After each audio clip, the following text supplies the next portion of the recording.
മുസ്ലിം വിരുദ്ധ വർഗീയ പ്രസംഗത്തിന്റെ പേരിൽ ബി.ജെ.പി. സംസ്ഥാന പ്രസിഡന്റ് പി.എസ്. ശ്രീധരൻപിള്ളയ്ക്കെതിരെ കേസെടുത്തു. ജാമ്യമില്ലാ വകുപ്പ് പ്രകാരം ആറ്റിങ്ങൽ പോലീസാണ് കേസെടുത്തത്. മതസ്പർദ്ധ വളർത്തൽ, കലാപത്തിന് ശ്രമം എന്നീ കുറ്റങ്ങൾ ചുമത്തിയാണ് കേസ്.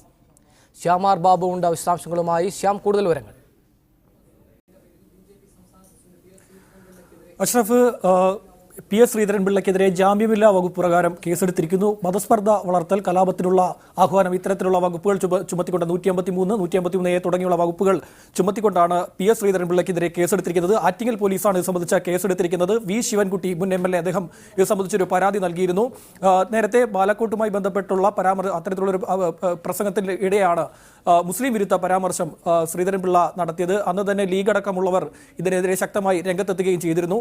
ഇതിനുശേഷം വി. ശിവൻകുട്ടി എം.എൽ.എ ഹൈക്കോടതിയിൽ ഇത് സംബന്ധിച്ചൊരു ഹർജി സമർപ്പിക്കുകയും പിന്നീട് അദ്ദേഹം പോലീസിന് പരാതി നൽകുകയും ചെയ്തിരുന്നു. ഈ ഹർജിയിൽ 22-ാം തീയതി ഹൈക്കോടതി ഹിയറിംഗ് വെച്ചിരിക്കുകയാണ്. ഇതിനിടെയാണ് ഇന്നലെ രാത്രി പോലീസ് സംബന്ധിച്ച് കേസെടുത്തത്. ജാമ്യമില്ലാ വകുപ്പ് പ്രകാരമാണ് കേസ് നിലനിൽക്കുന്നത്. എന്നാൽ അറസ്റ്റിലേക്ക് പോകാനുള്ള സാധ്യത വളരെ കുറവാണ്. പ്രത്യേകിച്ച് ഒരു തെരഞ്ഞെടുപ്പിന് മുന്നിൽ നിൽക്കെ പോലീസ് അത്തരത്തിലുള്ള ഒരു നീക്കത്തിലേക്ക് പോകാൻ സാധ്യത കുറവാണ്. മാത്രമല്ല, ശ്രീധരൻപിള്ളയ്ക്ക് അദ്ദേഹം മുൻകൂർ ജാമ്യം അതിനുള്ള ശ്രമം നടത്തുന്നെങ്കിൽ അതിൽ തീരുമാനം ഉണ്ടാകട്ടെ, അതിനുവേണ്ടി കാത്തിരിക്കാമെന്നുള്ള ഒരു നിലപാട് കൂടി പോലീസ് എടുത്തേക്കും.